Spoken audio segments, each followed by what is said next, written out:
y'all. Welcome back to the Yes We Can podcast. Today, my guest, I'm very excited to introduce him, Dr. Henri Roca. Welcome to the show. Thank you very much. I'm so happy to be here. Yeah, I know. I love your positivity. Your positive attitude is infectious. I have a feeling this is going to be a good show. I hope so. It is one of the things that we can do to protect our health the most is Oh, to gosh. have our mental health and our stress resiliency like on par. Yeah, I agree. It's something I battle every day. So, for those of you watching, Dr. Henri Roca is a physician at Palm Health. I have recently become more interested, involved in Palm Health and what you guys have to offer. It's right in line with um, my business, my podcast, my blog, how I'm trying to live my life and help others live their life. And so I'm really, really grateful for your time today, as I know you're really busy, but I know that you have an extensive background in education and really are doing wonderful things. So I wanted you to come on and talk with our guests really about what you were talking about: mental health, physical health. There's so much out of our control, but really we want to talk about what we can do that's in our control to help us live a longer and healthier life. So, I think that's what the future of medicine needs to be. mhm, Right now, many of your listeners and followers probably have experienced the name it, blame it, tame it kind of an approach where you're not sick until it has a name and there's a medicine that goes along with it. And that is the extent of what is often offered. So for us to change our health trajectory as individuals, communities, families, the nation, we need to move away from that and more into a medicine that is personalized, very specific to the individual. Right? I'll, mhm, I'll tell you, when I work with a patient, we work to develop a hypothesis of the individual, mm, not how you fit within a population, but how you came to be, who and how you are now. mm, Understanding how that winds up gives us an opportunity to perhaps work to unwind it. And then it needs to be predictive. So it's not just where you are now, but given what's gone on in your past, your overall family history, where is it that you're headed to? I had a conversation mhm. with a person about that this morning that we might get into in a little bit. But it's Okay. like, this is a way to think about things. If you think about these things in this way, you will hopefully never get there. But Right. the idea that you can really predict what might happen, and that gives you the opportunity to be preventive. So that idea of doing everything that we can to keep ourselves healthy and to avoid illness. So Mhm. personalized, predictive, preventive, and proactive, which means take charge, take the reins of your health. Only Mhm. you can do it. Please don't wait for a pill to fix choices that could have been different. I love that. So, a couple questions as you're talking about this, and real quick, Dr. Roca, can you give us your educational background? Because my producer and I were doing some research, and there's some really big name schools and accreditations behind your name. So, I'd like for the guests for you to kind of share your education and background and how you got to where you are today at Palm Health, treating patients this way versus the traditional way. Well, remarkably, I have only ever treated patients this way. Amazing. So I started off actually as a complementary medicine provider. The first thing that I learned was massage. And then mind body approaches, nutrition, different kinds of supplements. And at some point, I was like, okay, let's see, what will my future hold? And I decided and really was called to hold the space between this whole person, large mind, body, spirit, right? Whole health, integrative medicine piece, and reductionist medicine. So I went back to become a traditionally trained physician so I could bring both of those worlds to balance, which at the time was a very unusual path. And so my medical school is at LSU. And then I went to Marshall University for residency. After that, I've been associated with Yale, with LSU, with Marshall University, with University of Arkansas for medical sciences, always staying on staff at these places. I was the among the first folks to be certified in integrative medicine and in functional medicine. So Mm, I have really been there as part of this movement from the beginning, serving on the American Holistic Medical Association Board of Directors and the Academic Consortium for Integrative Medicine and Health. Um, so, yeah, it's been my passion. This is absolutely my mhm. passion. Amazing. And, thank you for doing that. I know traditional schooling and medication and, it's just it takes outliers. It takes people that go against the grain to make a difference, right? So I don't know how much do you know about my story? Do you know much? Please tell me your story. Okay. Quick, I'll give you the quick Cliff Notes version because it's very long. But just so you Uh-huh. know where I'm coming from, I've struggled with anxiety and depression on and off my life. My parents divorced when I was young. There's alcohol on both sides, not naming, blaming anybody, but I bounced from house to house. Um, and have struggled with that my whole life and got married when I was 30. My husband was 40. He also has a similar story. His parents were not divorced, but a similar story. And we decided to live our life, we wanted to live our life differently. And we got married and started having children very quickly. We had 3 kids in 3 years. I had left my life and in California and the Midwest and well, now I'm back in the Midwest, married him and moved to St. Louis. Things happened very quickly. We had 3 kids in 3 years. We moved to Toronto in the middle of that, came back, and then when my middle daughter was 9 months old, we found out we were pregnant with my third child, and it was the day of the pandemic shutdown. So, and actually, truly, the pandemic shutdown gave us more time with my husband because he was a busy executive at Edward Jones, and so we actually got time with him. And then when my youngest son, was 11 months old, after basically right after he was born, my husband had some severe stomach issues. Unbeknownst to us, he had pancreatic cancer that had been growing for about a year that we know of, and then was finally diagnosed stage 4 pancreatic cancer in October of 21 when my son was 11-month old. So I had a 4, a 2, and 11-month old. Um, and mind you, my family's in Omaha. My mom passed away actually. It's today the 18th. Tomorrow will be 11 years tomorrow. And so, not a poor me, I'm a victim, but like there's been a lot of cards stacked against me, us, that weren't really in our favor. And my oldest daughter's sitting right next to me right now because she has strep throat. So this will be interesting to hear her feedback after this conversation. But my point in telling you is that I've done the traditional medicine route, and the last basically since my husband died, passed away April 3rd, 2023. I've started to dig more into the holistic piece. I'm trying to figure out how do I calm my nervous system. How do I do things again, control the things that I can control and let go of the others. But it's been very difficult. I'm being treated for PTSD. It's been a mess.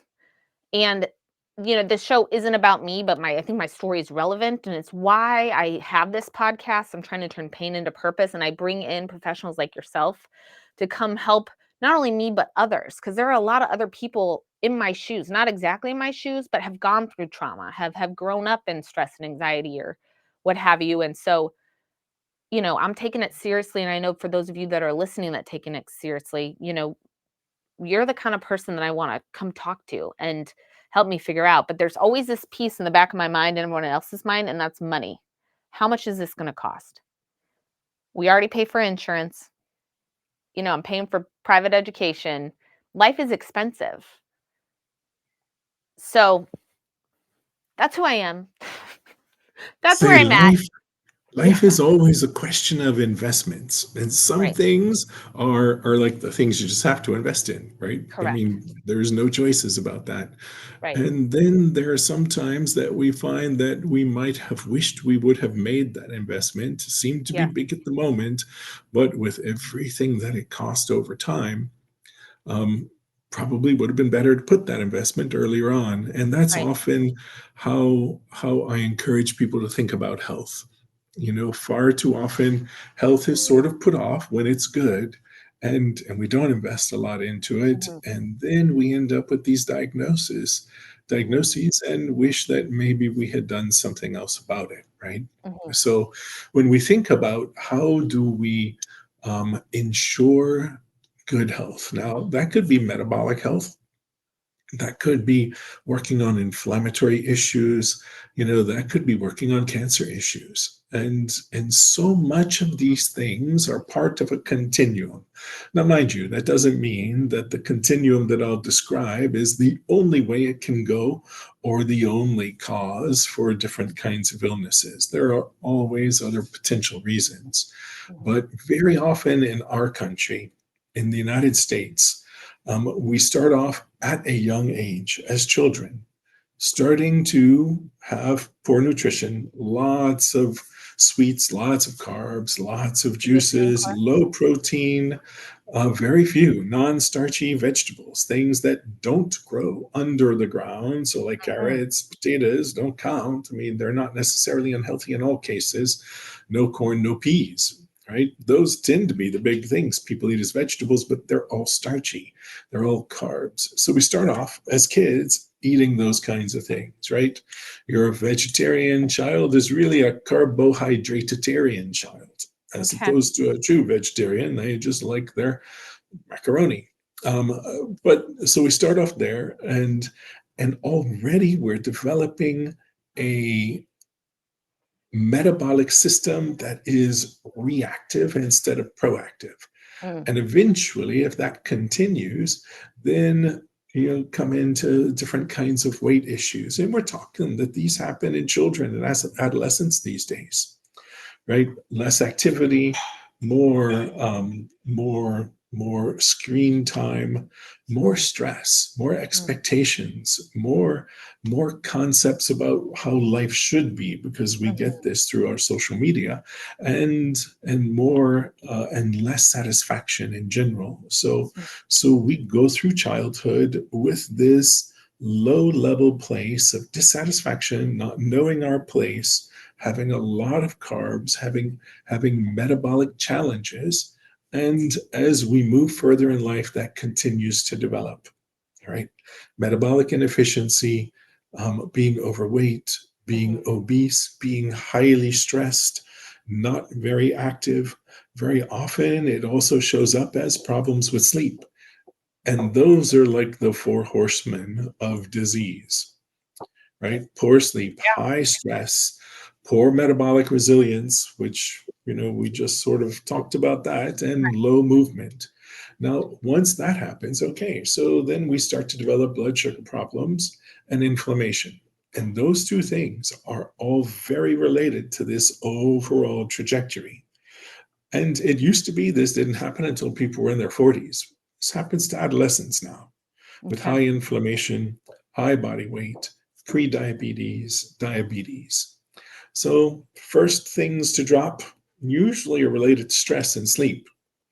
And then it's related to weight. And then it's related to blood sugar resilience.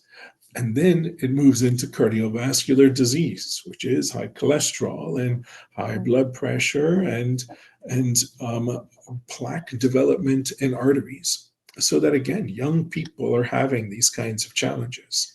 And Mhm. once it moves from there into the place of inflammation, then we start getting pain. And that can be arthritis or that can be muscle pain. As it continues to evolve, we get into the realm of cancer. Mm. Literally, this trajectory leads to higher rates of cancer. And Mhm. finally, when we're in our older years, and mind you, it used to be really folks in their 80s. Now it's folks in their 70s, and now even folks in their 50s and 60s have early onset Alzheimer's disease. And it's Mhm. part of the same continuity, it's the same continuum. Mhm. Starts as a child with the kinds of foods we're trained with, the kinds of expectations that we have, this Mhm. place of not having a sort of not understanding our place in the world and having dissatisfaction. And it leads through all of those steps ultimately to challenges in the brain. Mm. So it's pretty interesting to think that there is this continuity and we are seeing it march through time. In the 90s and 2000s, we saw the increase in the overweight and in obesity. And Mhm. then we saw the increase in pre-diabetes and diabetes. And now we're seeing increases in certain kinds of cancer, not all, right? Because some overall cancers have actually decreased in their incidence. There may Mhm. be more people with it because there are more people living, but there's fewer new cases a year, with the exception of some kinds of cancers. And y'all's was one of them: pancreatic cancer. Mhm. Pancreatic, prostate, uterine, kidney, all of those cancers in the last 5 years have increased in frequency. That's the truth. And Yes. every once in a while, I'm going to take a breath so that you can speak. Because as you can tell, you just set me going and I can keep going for the whole time. I know. Well, I love it. And that's why I brought you on, right? For your expertise. You've seen the patients, you've seen the diseases. I just know as a cancer wife, a cancer widow, now with 3 children, trying to manage life in this crazy busy world, I am stressed out majority of the time. I have a lot of responsibility on my plate, and I'm pretty serious about what my children eat. My kids know and roll their eyes at me. My olders sitting right here. We talk about sugar all the time, right, Cora? We talk about sugar all the time. They know we talk about protein all the time. And I'm not the greatest thing ever, right? But I really take it seriously. And sometimes it's to an extreme. I will admit. Sometimes it is. Um, but I want to talk about here, just for those of you that are listening, what vegetables would you recommend? What vegetables should we be buying from the grocery store and feeding our children? What would you recommend? Well, first of all, let's just review that idea of the non-starchy versus the starchy vegetables. Love it. So the starchy vegetables are going to be things that grow under the ground. Now, it doesn't mean that they are all unhealthy, but if that's your only vegetable source, then you're having a large carbohydrate load going in all the time. Those are sweet potatoes and potatoes, carrots, beets, turnips, rutabaga, parsnips, those kinds of vegetables. And then if you can put the word sweet in front of them under any circumstance, then they're going to be high sugar vegetables. So corn, sweet corn, peas, sweet peas, those kinds of things are more starches, carbohydrates, than they are non-starchy vegetables. So the non-starchy vegetables are all the other things. And, amazingly, sometimes people say, well, what are those? And that's just an indication of how restricted our diet is. I'm going to pause just a bit and say that we speak to ourselves, literally, we speak language to ourselves with the foods that we eat, the air that we breathe, the water that we drink. Those inputs are literally language to ourselves. Mm, So if we're speaking something like, carb language to ourselves, then that's like speaking Russian to an English speaking cell, right? mhm, The cells don't understand that as a message for health. Non-starchy vegetables are the language of health. Literally, the things that give them color and flavor are our chemical language that turn our cells on and help them heal. You want to recover from any kind of chronic disease, especially inflammatory diseases, even working with cancer, non-starchy vegetables is the key. You want your cells to heal, you want your DNA to repair. Non-starchy vegetables are the key. So, what are those kinds of things? Well, there are things like the cruciferous vegetables, right? Broccoli, cauliflower, Brussels sprouts, cabbage, kale, any of the green leafy vegetables, any of the squashes, things like peppers and tomatoes, eggplant, cucumbers, celery, onions. The list goes on. But all of those kinds of things will be positive healing language to the cells. Now, if you happen to eat only one kind of thing, and that's what happens when folks says, "Well, what are those non-starchy vegetables?" It means that they're eating really restricted kinds of diets, and for most folks in our country, that's going to involve gluten and dairy. mhm. So Almost every day, sometimes every meal, you're going to get something related to gluten or grains in your diet, breakfast, lunch, and dinner, and snacks, and something related to dairy. When that happens, think of it as speaking to your cells, not in a sophisticated way, not in the way we're talking here right now, but as if a 2 year old or 3 year old is speaking to you. Right? Hmm. There's language, there's communication, but there's not a lot of nuance. There's not a lot of variety. You can understand what's happening, but you don't get a whole lot of direction. So if you have the same thing going in every day, then you're speaking to your cells like a 2 year old would or a 3 year old would. Hmm. So variety, variety, variety. Have as many different kinds of these non starchy vegetables as possible. When you're working with your protein, vary your protein.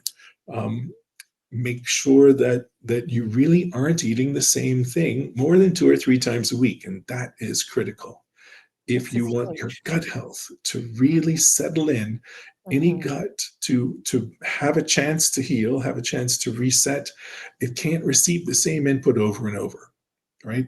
The same input over and over taxes our digestive systems. So you really want to rotate and vary your meals, your diet. Wow. Again, I'm pausing just so we can move on to other topics. Yeah. No, I love this. My brain is just going, going, going, and I'm listening and soaking this in. And I hope my viewers are listening and soaking this in because, you know, as you know, there's all sorts of outside influences, right? Influencers, advertising companies, marketing, social media, and there's all these different messages. And it's all about getting back to the basics, right? Learning what to eat, how to eat it. So this is important information. And I hope that people are listening. And I always say we can change the future. Together we can move mountains, right? So if we all educate ourselves and try to feed our children and ourselves this way, um, I think we can move mountains, and I think our healthcare system and everything can change. Now, what are your thoughts on organic versus non-organic? Is that, what are your thoughts on that? Um, so if you go to the environmental working group, it'll give you the dirty 15 and the clean 15. Mhm. And so the dirty 15 are the most important things that we should look for organic. And that'll be things like your green leafy vegetables, a lot of berries. Those things should be organic. They're so small you're not going to really be able to clean them very easily from the outside. Other things not as important are the things that have thick skins that you're not really going to eat. So things like melons and cantaloupe and avocados, things like that. Even apples, you can peel it now. A lot of the good nutrients come from the apple peel, but there's so many chemicals and waxes put on it that if you're going to eat apples, you should probably get something organic. Wherever possible, buy organic. That's going to be the best option. And the reason is because without those chemicals on them, the plant itself has to make its own insecticides, Mm, right? mm, Now, what are the plant insecticides? We taste that as flavor. The mm. things that give plants flavor, especially a little bit of that bitterness, those are the plant's insecticides. And those are the molecules that our cells are specifically designed to receive and receive as a trigger for Mm, healing cellular mechanisms. So the more the plant has to do its own work to fight off any kind of pests in its environment, the more we're going to get those good molecules coming in and programming our cells to heal. wow. So the argument I get from people is, does organic really matter? I never ate organic. My kids seem fine. It's too expensive. I need to find something easy for busy moms, busy dads, whoever's providing the meals. What do you say in response to that? It's Well, busy. I'm busy and I don't have the money. I say yes. Yes. So Okay. so yes means that yes, all of those experiences are true. Now, when is it that it's even more important to go organic? Right. So we have to think about how we heal and how we detoxify.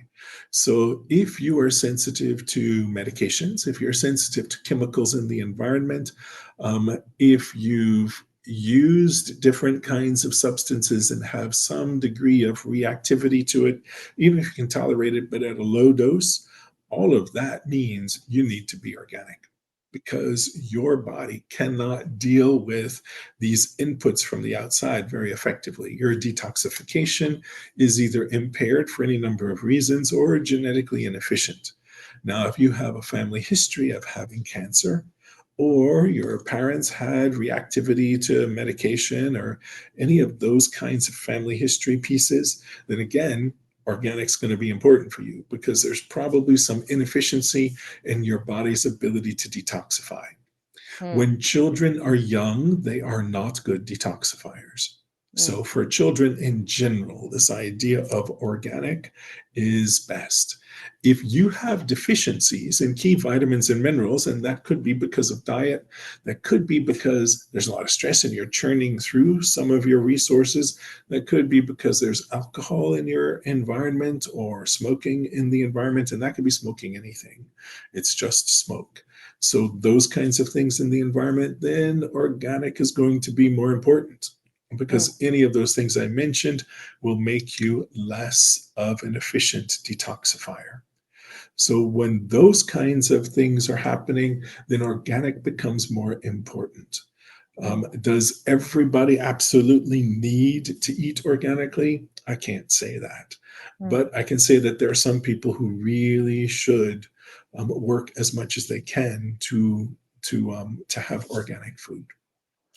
Now, wouldn't you say most people, almost all people, have those things in their home? Alcohol, candles producing smoke, toxic cleaning agents. I mean, and also I think about what I feed for my children at home. And then they go to a wonderful school that I adore. They have a garden in the school. The kids play outside. They garden their own food. Well, some of their own food, but they still are fed, you know, things that I wouldn't allow them to eat at home. And that's just my little family. What about all these other families that aren't educated and don't know? What other things can they do to detoxify? Because at school we can't really control what they're eating unless we're feeding them, sending them lunch every day, which is a whole nother added task. You know, I mean, I'm just thinking, pile on. How can we detox? How can our children detox? How can we detox naturally? More water, electrolytes. What is your suggestion? And I do really want you to talk about. I'd love to hear your opinion. This is kind of like this is A, and the question B, water. What kind of water? Do we need a special system in our home? Is water okay out of our faucet? That kind of thing. So can that be follow up It A can, and B? yes, yes, Okay, great. yes. So again, the most important detoxification can be work that we all do. What Mhm, you're saying is, when do you do it and how can you do it easily, right? mhm, Because it is something that we all really could and quote should be doing because our mhm, toxic loads are much higher. And it's one of the big hypotheses about why certain kinds of cancer are increasing in our folks, and mhm. pancreatic cancer is one of those. The idea that there are toxins in the environment that are contributing to that is a And very real thing. I want a My brother little side happened. note. Sorry to interrupt. Little side note. Every doctor I've talked to, oncologist, GI doctor, because I've asked a lot of questions. Kyle's doctors, I'll probably think I'm a nutty, which I am a little. I ask those questions. Why? Why is pancreatic cancer and GI cancers on the rise? All of them say the environment, what we're eating and drinking. All of them. What we eat, what Sorry to we interrupt. drink, what we are exposed to in terms of the many multitudes of chemicals. Those chemicals can find their ways into our food. They find their ways into the upholstery or the carpets in our homes, into the paints in our homes, into the solvents we use to clean and also to put homes together. I mean, we have become a culture that is dependent upon these chemicals that our bodies have never seen before. Our bodies do a remarkable job of breaking things down, even things they haven't seen before, until they don't. And so let's talk about the kinds of things that can get in the way of detoxification. Yeah. Understanding that gives us an idea about how we can approach it. Okay. So first thing is, believe it or not, stress. When we are Surprise, stressed, surprise. when we're stressed, it slows our digestion down. Okay. Anything that contributes to slow digestion or constipation, whether that happens to be how your gut has worked in the past or happens to be how the gut is working, those kinds of things can be lots of antibiotics in the past, lots of stress. It can be deficiencies in things like magnesium and B vitamins. All of those kinds of things slow the gut down. We detoxify by getting things out of us through our urine and through our stool. Anything that allows the stool to sit in the colon for longer, then we reabsorb that. So Ugh. we want to have at least one smooth, easy bowel movement a day. You sit down, you get up, it takes a minute, and you're done. If you Okay. have two, that's totally fine. Anything less than that, any clumps, any pushing, any incomplete evacuation is constipation. And that will lead toward challenges with detoxification. Stress contributes to that by slowing the gut down and can induce that. Those deficiencies, B vitamins and magnesium, are caused by either a lot of stress running through our neurotransmitters or by things like alcohol. Um, Things like smoking independently add toxins, especially things like cadmium and arsenic add toxins. So, if we have deficiencies, if we have stress, if we have gut issues, all of those things will lead toward toxicity. So, we want to make sure that our guts are working well. That is, non starchy vegetables with high fiber, a lot of water, making sure that you have enough magnesium and B vitamins. Coenzyme Q10 is something that also helps us detoxify. And if you're low in that, and a very highly oxidized person is low in that, lots of chemical exposures, certainly people who smoke and drink. Um, Mm. so when you're working with detoxification, have a green smoothie made out of leafy greens, everyday chlorella, spirulina, Mm. with a protein powder, because that is a natural detoxifier. And you Mm. can use that every day to try to keep in balance. That can be your breakfast, that can be snacks. If you have that during the day, you can make it, you can bring it to work. It takes planning, it takes preparation, but it's a straightforward thing you can do. Make sure that there's a lot of water. Sometimes vagal nerve stimulators help the gut move and also help reduce stress when there aren't any other ways to do that. And so those, all of those things can contribute to detoxification. There are other kinds of supplements. There are binders that can be used, but those things are specific to the type of toxins folks may have, and you can be tested. Your urine can be tested. Sometimes blood tests can be done in order to check for toxins, and the specific ones will determine the specific approach to detoxify. But at the very basis, remove the toxic insult, whatever it is. For example, if folks are high in mercury, guess what that is? Do you know what the most common source of mercury is for us? Water, salmon, I don't know what. Fish. Fish. Fish, yeah. We have toxified every kind of fish, freshwater, deep sea, sardines, whatever. They all have mercury.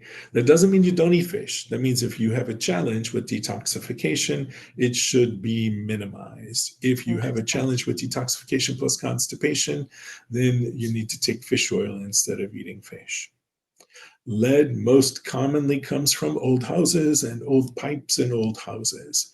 And mind you, these toxins can build up in the body over the course of time.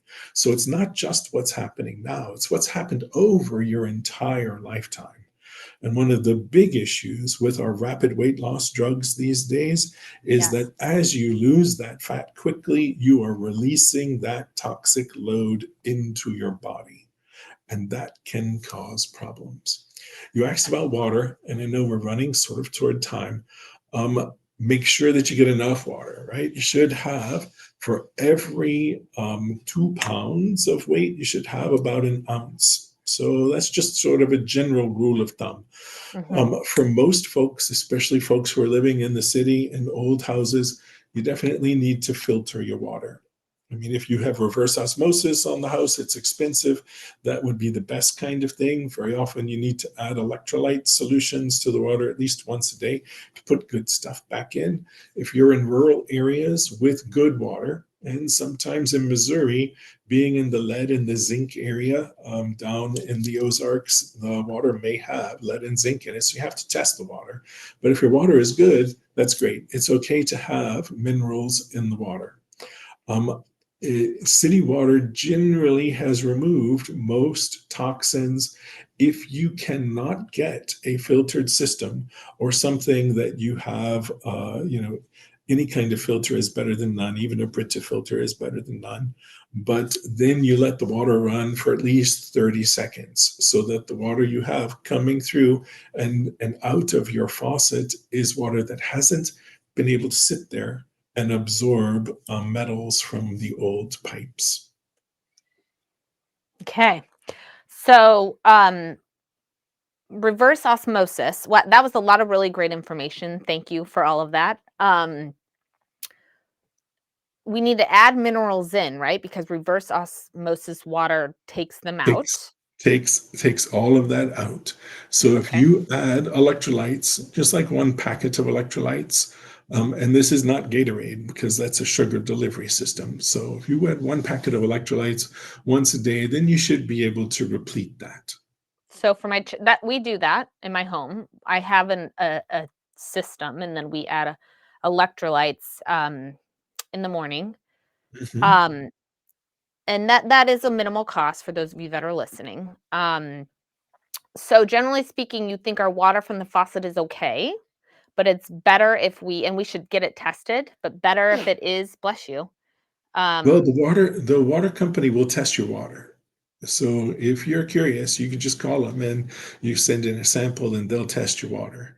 If you're living in newer construction, then generally that water will be okay. Again, if a person is very sensitive to chemicals, then that statement may not hold, right? Because even water in new construction will be going through things like PVC pipe.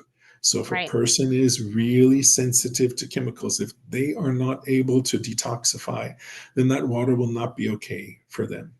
Most of us do a good job of detoxification unless we have those things happening that impair our detoxification. So, there's perfect, and then there's how we operate as humans, which is efficient. We don't need to achieve perfection unless we are inefficient. Okay. Wow. I mean, thank you so much for all this information. Can we talk about quickly why your I don't mean to rush you, but I know you have a hard stop time. But real quick, Palm, why you're at Palm, what Palm offers. We're only here in St. Louis, correct? Palm is only in St. Louis. We are currently only in St. Louis, though there are Okay. hopes of expansion. Okay. And I came to St. Louis. I graduated from WashU as an Mhm. undergraduate, so I came back to St. Louis for this position. Oh my goodness, this is such a fantastic place. It So really it's is. designed to be personalized, proactive, preventive, and predictive. And there are tests that will run, for example, to see if anybody has currently with the DNA of cancer or full body MRIs to really be that preventive and predictive. It's based on a concierge model, which means that you get your own private physician and that person is on call for you. And, is that a higher cost? It is, but just imagine how many times you wish you would have been able to talk to the doctor, could never get them, and then are sent to urgent care.